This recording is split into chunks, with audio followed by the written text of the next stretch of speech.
I think my neighbor has been pretending to be different people for years. I moved into my apartment building last summer. Cheap rent, quiet area, nothing weird at first. Then I met apartment 4B.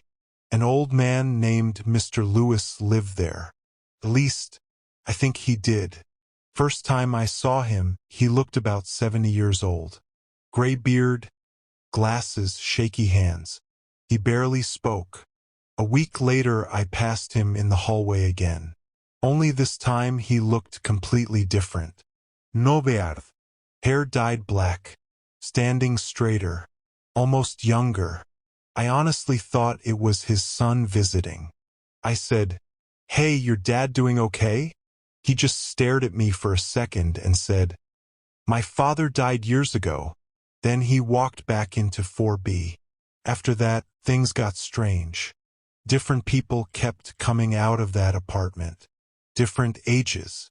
Different voices. Sometimes a woman, sometimes a guy in a hoodie, sometimes an old lady with a cane. But they all had the same eyes. Cold gray eyes. One night I asked my landlord who actually lived there. He got weirdly quiet.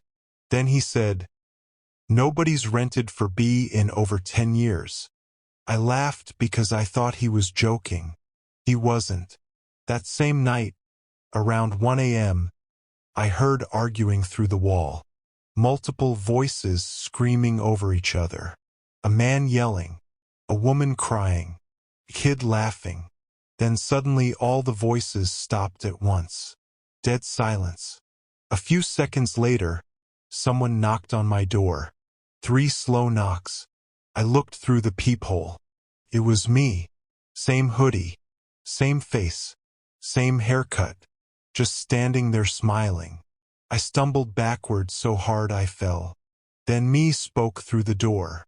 "You shouldn't have noticed." I stayed frozen for what felt like forever. Eventually the hallway went quiet.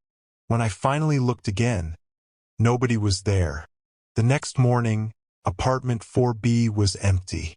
Door wide open. No furniture. No clothes. Nothing except one thing written on the dusty wall.